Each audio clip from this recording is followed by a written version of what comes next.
Assalamualaikum warahmatullahi wabarakatuh. Di sini ulun hendak menjelaskan tentang tafsir Quran surah Al-Baqarah ayat 256 sampai 257. Nang mana ayat ini menjelaskan tentang kadeda paksaan gasan memeluk agama Islam. Jadi di sini tafsir yang menjadi rujukan ulun adalah tafsir At-Tabari. Sebelum masuk ke penjelasan tentang tafsir Quran surah Al-Baqarah ayat 256 sampai 257, terlebih dahulu ulun hendak menjelaskan sedikit tentang biografi dari Imam At-Tabari atau penulis dari tafsir At-Tabari ini. Jadi nama lengkap Sidin yaitu Muhammad bin Jarir bin Yazid bin Katsir bin Ghalib Abu Ja'far, atau yang sering kita sambat lawan Imam At-Tabari, atau Sidin ini bisa juga disambat Abu Ja'far. Jadi Sidin lahir di kota Amul atau kota yang paling ganal di Tabaristan. Terus bebuhan mayoritas sejarawan berbeda pendapat mengenai tahun lahir Imam At-Tabari ini. Jadi ada yang menyambat bahwa Sidin ini lahir tahun 224 Hijriah. Imbah itu ada juga yang menyambat bahwa Sidin ini lahir di akhir tahun 224 Hijriah. Terus ada juga yang menyambat bahwa Sidin ini lahir di awal tahun 225 Hijriah. Nah, mungkin itu sedikit penjelasan biografi dari Imam At-Tabari. Jadi langsung saja ulun hendak menjelaskan tentang penafsiran Quran surah Al-Baqarah ayat 256 sampai 257. Yang pertama di sini yang hendak ulun jelaskan yaitu tafsir dari Quran surah Al-Baqarah ayat 256. Nah, mana ayatnya berbunyi, A'udzu billahi minasyaitonir rajim. Bismillahirrahmanirrahim. La ikraha fid din. Qad tabayyana ar-rusydu minal ghayy. Faman yakfur bit-taghuti wa yu'min billahi faqad istamsaka bil 'urwatil wuthqa la infisama laha. Wallahu sami'un 'alim. Suraqallahul azim. Nah, mana artinya kadeda paksaan gesan memasuki agama Islam. Sesungguhnya sudah jelas jalan yang bujur daripada jalan yang salah. Karena itu siapa saja nang ingkar lawan tauhid dan beriman lawan Allah, maka sesungguhnya inya sudah berpingkut lawan tali nang kuat benar nang kadak kawa pagat. Dan Allah Maha mendengar lawan Maha mengetahui. Jadi di dalam tafsir At-Tabari ini penjelasan mengenai Quran surah Al-Baqarah ayat 256 ini terbagi menjadi 5 penakwilan. Jadi penakwilan yang pertama yaitu pada kalimat La ikraha fid din qad tabayyana ar-rusydu minal ghayy. Nah, jadi pada kalimat itu bebuhan para penakwil itu berlainan pendapat. Di sini di dalam tafsir At-Tabari ini ada beberapa riwayat atau ada beberapa kisah. Mungkin di sini ulun hanya mengambil beberapa. Yang pertama yaitu yang mana dikisahkan dari Daud dari Amir bahwa inya berucap ada seikung binian dari golongan Ansor. Inya nih hidup kadeda bisi anak. Jadi si binian nih berjanji amun misalkan anaknya hidup hendak dijadiakannya lawan ahli kitab agama buhannya. Imbang itu Islam datang. Lalu bubuhan kelompok dari keturunan Ansor nih masih tetap berdiam dalam agama buhannya. Imbang itu bubuhan Ansor nih berucap, sebujurnya sudah kami jadiakan buhannya berdiam dalam agama buhannya. Kami mengitihi bahwa agama buhannya lebih baik dari kami. Dan karena Allah menurunkan agama Islam, maka kami paksa buhannya. Maka berkaitan dengan kisah itu, ayat ini turun. Nah, terus riwayat nang kedua yang mana dikisahkan dari Ikrimah atau Sa'id bin Jubair dari Ibnu Abbas bahwa sidini berucap ayat gini turun berkenaan lawan ada lakian dari golongan Ansor dari keturunan Salim bin Auf nang mana gelarannya yaitu Al-Husain. Jadi Al-Husain nih diisi anak dua ikung lakian, tapi anaknya nih keduanya beragama Nasrani, sedangkan Al-Husainnya sendiri itu tuh orang Muslim. Jadi Al-Husain nih bertakun dengan Rasulullah SAW. Jar Al-Husain, bolehlah ulun wahai Rasulullah memaksa buhannya berdua untuk memasuki agama Islam. Sesungguhnya buhannya berdua kada mau menerima kecuali agama Nasrani. Nah, jadi berkaitan dengan riwayat ini, ayat ini turun. Riwayat yang ketiga yang mana dikisahkan dari Ibnu Abi Najih dari Mujahid yang mana sidini berucap bahwa bahari itu ada orang-orang Yahudi dari Bani Nadir. Buhan Bani Nadir nih menyusui beberapa dari keturunan Bani Aus. Pas gitu Nabi SAW nih mengusir buhan Bani Nadir. Lalu kekanakan dari keturunan Bani Aus nih atau kekanakan yang pernah disusui oleh Bani Nadir nih berucap, kami bakalan tulak lawan buhannya, lawan masuk agama buhannya. Lalu keluarga buhannya nih atau Bani Aus nih menangati lawan memaksa buhannya supaya masuk Islam. Jadi berkaitan dengan riwayat ini atau berkaitan dengan kisah ini ayat ini turun.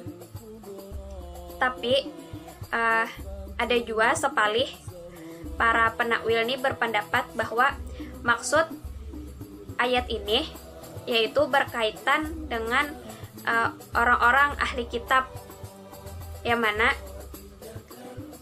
orang-orang ahli kitab kada boleh dipaksa masuk agama Islam, amun buhannya hakun membayar pajak lawan orang Muslim.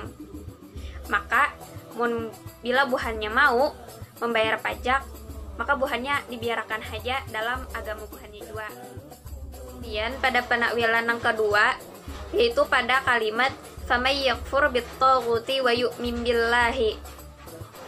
Jadi pada penakwilan ini para penakwil belainan pendapat mengenai kata at-taghut.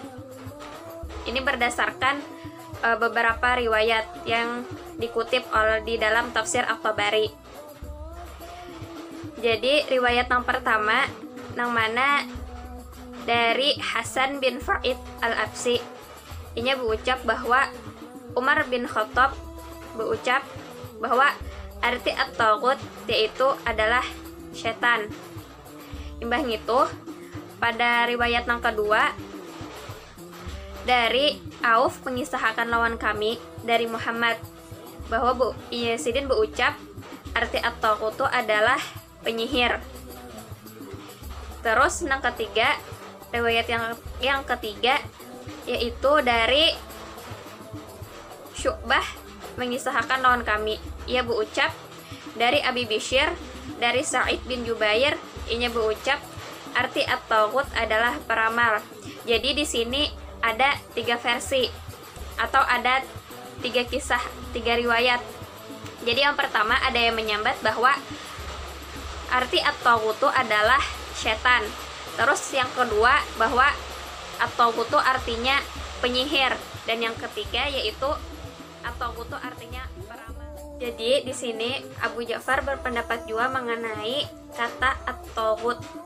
Jadi menurut Sidin bahwa maksud dari kata at-taghut ini adalah bahwa setiap nabi isi kezaliman lawan Allah, maka berarti inya menyembah kepada selain Allah. Ada wayah lawan caranya memaksa supaya orang lain menyembah Allah. Lawan juga ada wayahnya atas dasar kehendak orang yang menyembah itu seorang.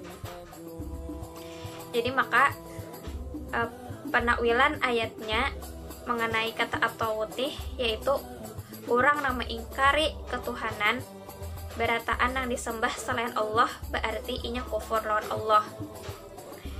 Mbah gitu pada kalimat wa yu'min billahi, itu maksudnya menurut Abu Ja'far yaitu percaya lawan Allah, bahwa Allah adalah Tuhannya, lawan juga Allah yang disembah. Kemudian penakwilan ketiga yaitu pada kalimat faqadis tamsaka bil urwatil wusqa. Jadi di sini Abu Ja'far berucap bahwa kata al-wusqa itu adalah perumpamaan iman orang mukmin nang bepingkut kuat lawan Allah. Jadi di sini terdapat beberapa riwayat oleh para penakwil. Riwayat yang pertama yaitu dari Ibnu Abi Najih dari Mujahid, bahwa Sidin berucap kata bil urwatil wusqa itu adalah iman.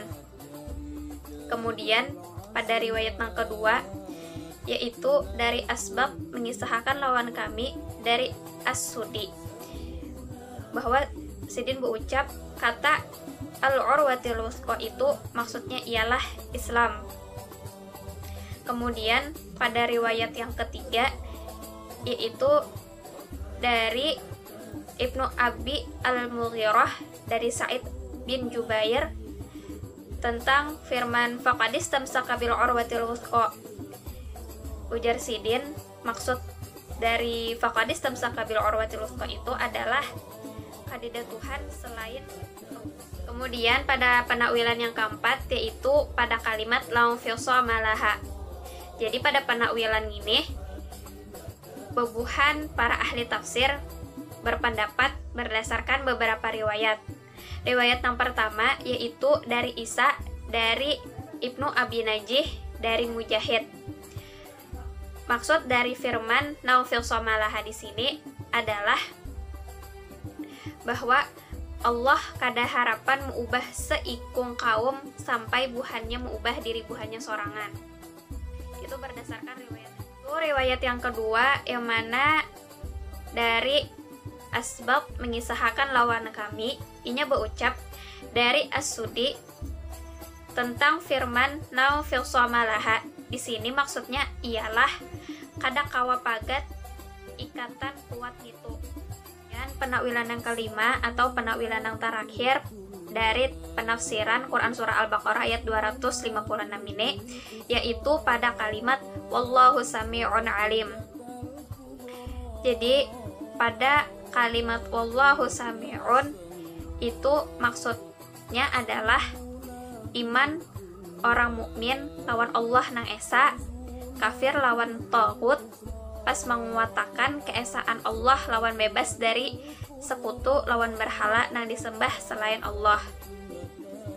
Imbahnya itu maksud dari kata alimun itu adalah kehendak hatinya mentauhidkan Allah lawan memuliakan ketuhanannya, lawan juga membebasakan apa nang menyesaki hatinya dari Tuhan, berhala-berhala lawan taghut lawan nang lainnya nang dapat berupa segala sesuatu yang disembunyikan dalam diri seorang.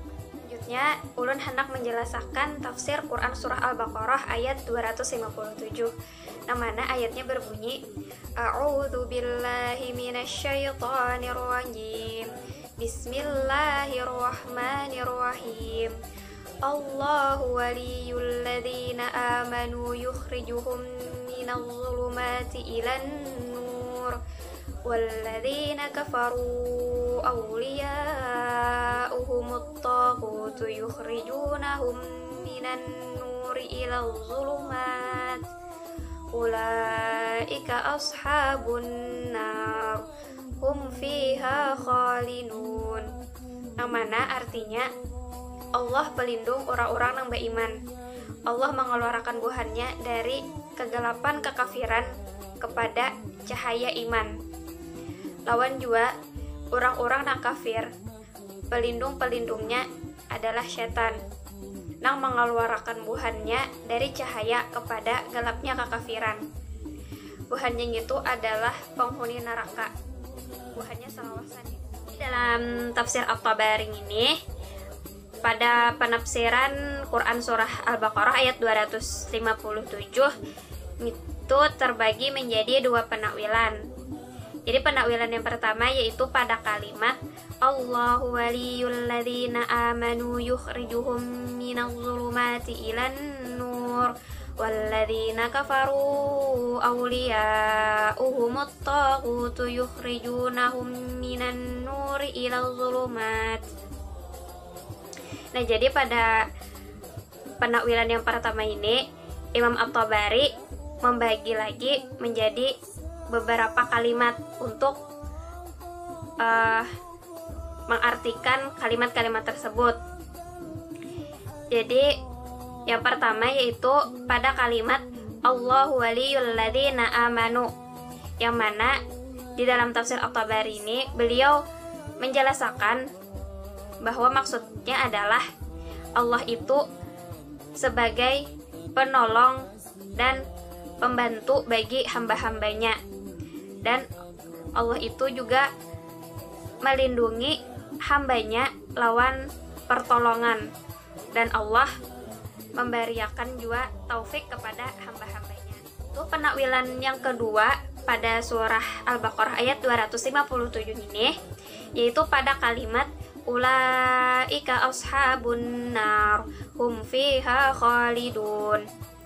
Jadi di sini Abu Ja'far berpendapat bahwa arti dari ayat ini adalah buhannya orang-orang kafir penghuni neraka nang salawasan ada di dalamnya.